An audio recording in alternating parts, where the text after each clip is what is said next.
sequence 2 and then sequence 1 just to have some variation. Go back to sequence 1.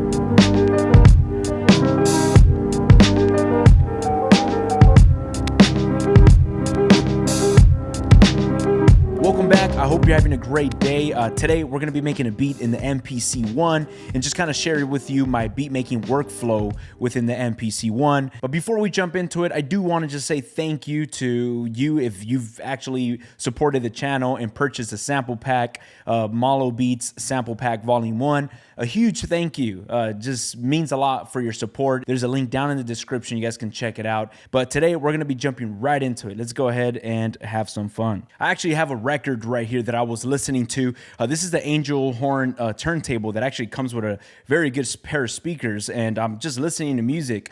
And as I'm listening to this record, there's a short clip right here that it just struck me. I was like, man, I got to sit down and chop this up right away. So I pulled out the MPC, started messing with this, and want to share it with you. And also, when I'm sharing this with you, this video, I kind of want to just summarize or share with you my thought process while I'm making music. I'm not going to be going into individual details, but I just share with you my mindset on why I do certain things when I'm chopping up samples on the MPC. The first thing I'm going to do in this case, it could be different for me all the time, but in this specific record, as I heard it, I want to start with the sample first. Sometimes I might start with my drums, sometimes with my sample, but right now we're going to start off with the sample. And when I sample music, as I'm recording into the MPC, at least for me, I like to record and set my gain levels first before I hit record. And my gain levels, you got -9 to -3 dB. I usually like to peak my gain levels at about -9 to -3 dB. Somewhere in the middle is a good recording level. Now this record is very dirty, so there's a lot of clicks and pops that are going to be peaking and distorting, but it's all good. I just want to get the overall volume of this record.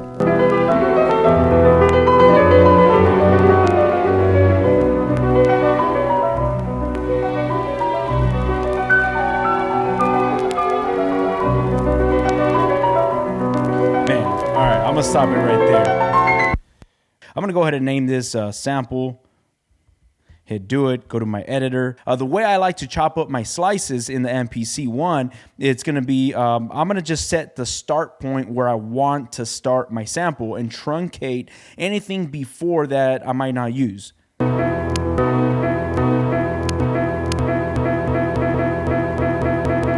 If I hit shift, hold down shift, you'll see 0 snap. I like using that just to get rid of clicks and pops. Hit process, discard. Now I have the start point, and now that I have my start point selected exactly where I want to start, I'm going to go from trim to chop. And right here, I'm going to select manual because I want to manually start chopping this up.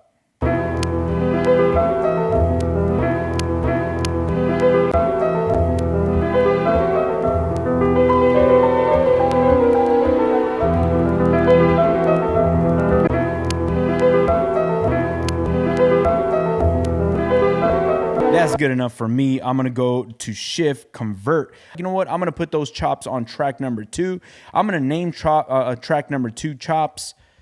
And now that it's called sample, I still don't hear no chops. I got to go to my program editor and select that and look for those chops that I just created, which was called sample.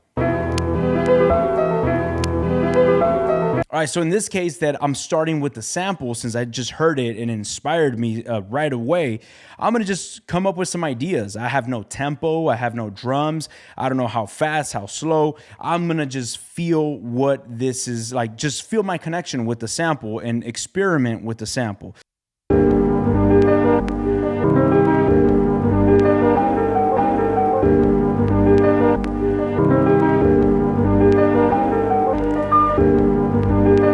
All right, so I actually like how that sounds, and I'm going to start with that. It's a 2-bar loop. I've mentioned this before, but I'm going to keep it very simple. I want to record my idea right away. Doesn't matter if it's 1 bar, 2 bars, 4 bars, but I want to make sure I record that idea because that's my initial inspiration, and I do not want to lose that because you probably won't get your initial inspiration again later on. So I'm gonna go ahead and lay that down. Now, another thing is tempo. I don't know what tempo this is. I'm actually gonna use the tap tempo feature. As I'm performing this with no metronome, I'm gonna hit tap tempo with the tempo that I'm tapping the pads, and it will tell me a rough estimation of.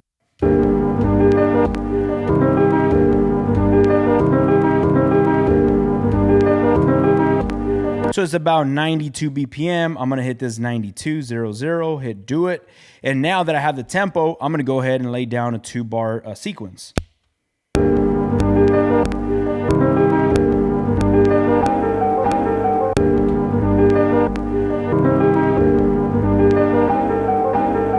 There you go. All right, so now I have the idea. Now I have the melody going and I'm kind of inspired, I'm feeling it. Now I'm gonna jump into some drums and start listening to some drums. I'm gonna listen to these drums while I have the sample playing back, because I wanna make sure those drums kind of fit the vibe of this sample. So I'm gonna go into my browser, and I have my SD card already plugged in the back. I have it right here, and select that SD card. And right here I have my Malo Pack Sample 1. If you guys have not purchased it yet, you guys can check it out down in the description.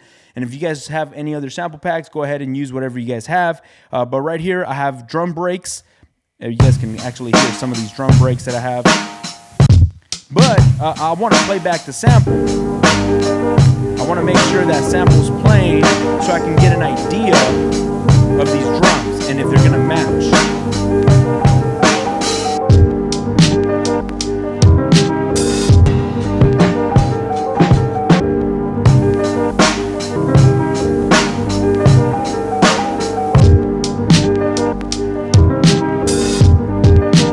I actually really like this drum break right here. We actually ran this one through the MTR tape machine, so it really has a lot of hiss, but it actually matches with this sample. Now, I don't know about you, but if I hit play on the sample and then I hit play on that record, it sounds like it's part of the same recording, which sounds great.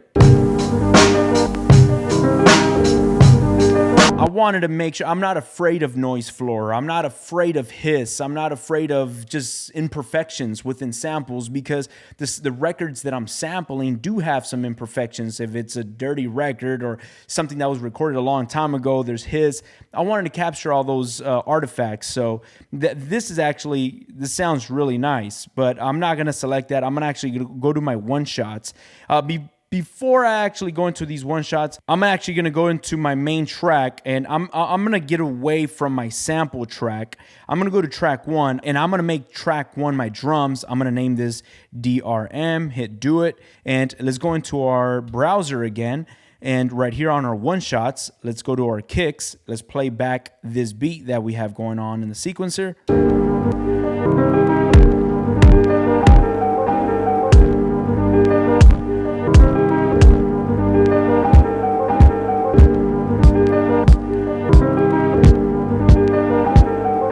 I like how that one sounds, so I'm gonna go ahead and put a pad and I'm gonna load it up. Go to the second one. Ooh, that sounds nice. Load that one up. That one sounds nice too. Ooh, that sounds really good too. I actually like that one. Like that one. All right, cool. So now I'm gonna go into my snares and listen to some of these snares. Ooh, that sounds good. I'm gonna put that right there. And one thing you guys will note is that in the sample pack, there's like double of the same snare, but it's not the same snare. Like I have this snare right here. I have 1 and then I have 2. It's the same snare, but a different hit. So it kind of has like a different timbre. You guys will see when I'm laying down these drums that I like having this variation. This is a little higher pitch, a little more in the center. And I like having that variation, so my sequence, it can change up a little bit. It's not just the same snare hitting over and over. That sounds good.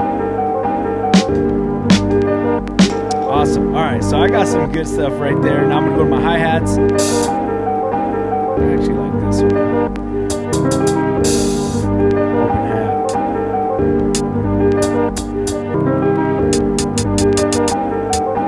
Open hat. I'm already already filling up this whole entire venue. All right, I'm gonna start with that right there. So now that I have my drum program somewhat filled up, I'm able to experiment and now play back and actually finger drum some ideas and see what feels right for me.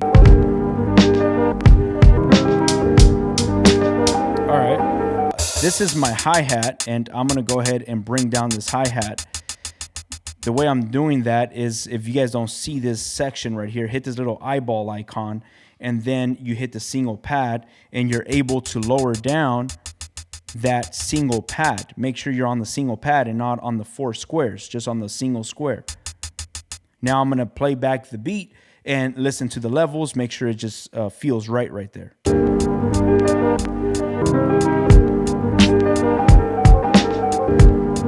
Awesome. Once I have that, I'm going to go to my grid, and right here on my grid, I'm going to lay down my drums. I'm going to start off with my kick.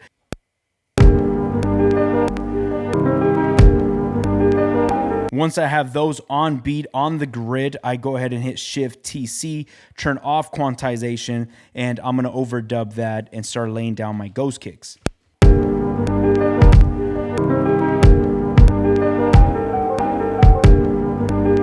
Now, as you guys heard, this last ghost kick is a little off. I just grab my selector tool right there, and I just select that last kick. I go to nudge and don't snap, and I can just snap it over a few samples, and now it's gonna feel a lot better.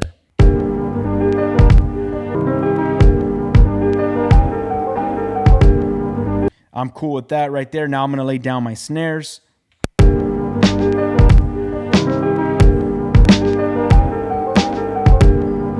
Same thing with the snares. If I am a little off timing with one of the snares, I go to my selector, select that snare, and nudge it a few samples forward or backwards, and just kind of go through my sequence like that and start building my drums like that. Nice. So my hi-hat, I'm actually gonna put my hi-hat, select my hi-hat first, go to 16 levels and velocity, turn that on, and I'm gonna just start laying down those hi-hats with the 16 level velocity.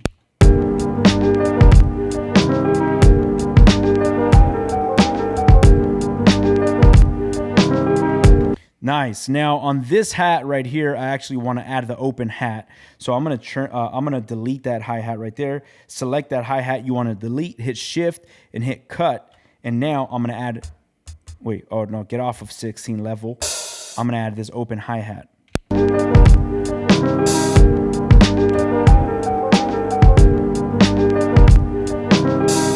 you go. I'm actually gonna lower down the volume of that open hi-hat. Lower this down a little.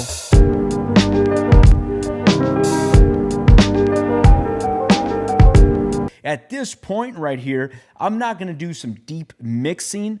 I'm gonna just kind of touch up on some levels, adjust some levels, probably lower down the sample a little bit. And I'm gonna show you guys right now my go-to plugin for my master buzz. I actually talked about this in my previous video, but I'm gonna actually demonstrate on how I'm using it as I'm building a beat. So right now I'm gonna pay attention to what I have. I'm feeling the direction this is going towards. Now I just wanna make sure it comes together a little better, and I'm gonna glue it together, doing some soft mixing. Go to my sample, program, and lower down the sample a little bit. All right, I'm feeling that right there. And on my sample, on the program, I'm gonna add Mother Ducker to my first input. Dynamics, Mother Ducker, not input, just Mother Ducker. Hit the pencil, hit auto off. I don't like being in auto. Now I'm gonna go to my drums, to my track 1. And on my drums, I'm gonna get off of the entire program. I'm gonna go to my single pads, and I'm gonna select that kick that we're working with, which is this one. I'm gonna go to my inserts, hit my first insert, and now I'm gonna select Mother Ducker input. Have that selected right there, hit close, go back to my sample program, my entire program, not the single pads, and we're gonna adjust this side chain compression. Yeah.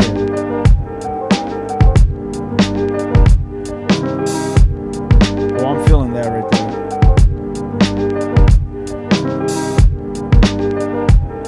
Awesome. So now that I have that, I'm going to go into my master bus. To go into your master bus from this main window, as we have this little side page open, hit this little crown icon. And now that you have that crown icon selected, you're on your master bus. So if you go to your inserts, anything you add to these inserts are going to be added into that master bus. But, you know, Kai can do an update on this, but it'd be really cool. I like to add, I'm going to add a air compressor. This is like my master bus compressor, but I'm going to put this on insert 2. The reason why I'm putting it on insert 2 is because on insert 1, I want to leave that open just in case I want to add an EQ later. Right now, I'm not able, it'd be cool to be able to fill up your inserts, and then later on, if you want to move one of these compressors or an EQ, it'd be cool if you could move it up or down. But as of right now, we're not able to move these. So I like to keep insert 1 open just in case later on I want to add something there. Now I'm going to hit my little pencil icon, and right here, I'm going to go to my output. I'm going to leave this at 0. And on my ratio, I'm going to go to a 4:1 ratio. It's pretty heavy compression for a master bus, in my personal opinion, but I really like how this master compressor sounds. So we're going to rock with this. And let's listen to this, go to our threshold, and see how much compression we're going to add. I'm going to go drastic. And while I'm listening to this extremely compressed, I'm going to listen to my attack and my release. I'm going to adjust my attack right now, and I'm going to listen to what value is going to be best for my attack as I'm crushing it right now. There you go. Now I'm going to go to my release. There you go. I like that. Now I'm going to back down my threshold.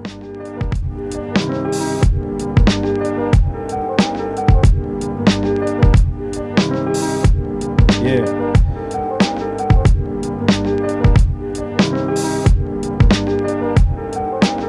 That's without it. It sounds a little all over the place. And that's with it. Awesome. I love how that sounds. And on my last insert, actually, I'm not going to put it on the insert. I'm going to go to my settings of the MPC. Go to your settings. Go all the way down where it says general. Scroll all the way down. And once you're on general, you go to vintage mode. And on vintage mode, I want to go to MPC 60. I love how this MPC 60 sounds on the MPC. I've never used this MPC 60. I don't know what it sounds like. I'm not trying to compare it to the MPC 60, but it sounds really good, whatever the hell it's doing. I love how it sounds. So I'm going to leave that engaged, and it just adds a lot more punch to my low end. There you go.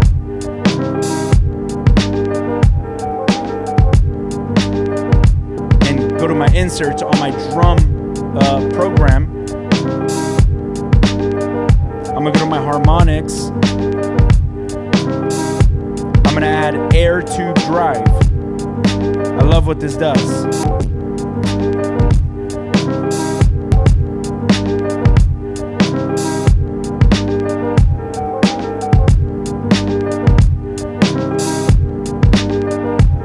All right. This air tube drive, I use it very subtle, but I love what it does. It just, again, it's almost like a compressor, but it's not a compressor. It's obviously saturating your drums and adding a minor touch of distortion, but I love how it does it. Again, it's not drastic. You might not be able to hear it through YouTube, but I could definitely feel that compression on those drums, and it sounds really, really good to me. At this point is where I would grab this sequence 1. It's just one sequence. I would hit this pencil icon to copy that sequence into sequence number 2. And now on sequence number 2, I can go ahead and jump into my samples. And on my sample, I can select this entire performance, delete that, hit shift, cut. And right here on sequence 2, I'm able to perform something different just to switch up the beat a bit.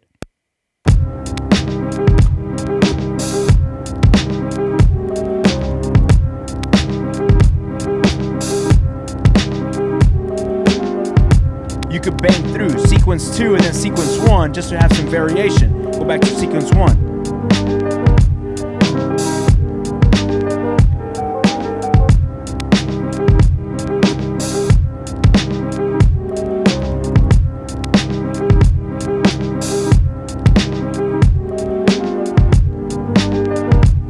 Man, see, now I'm just having a good time going through these sequences. You could even copy that into a third sequence and start doing something different. And at this point, once you have multiple sequences created, make sure you guys check out this video. I'll leave it somewhere right here. It will go through on how to put these different sequences together and start building a song and actually finish the song. So if you have not watched that video, I highly recommend you check this video out. I'll leave it somewhere right here. Make sure you click it, and I'll catch you on that video right now.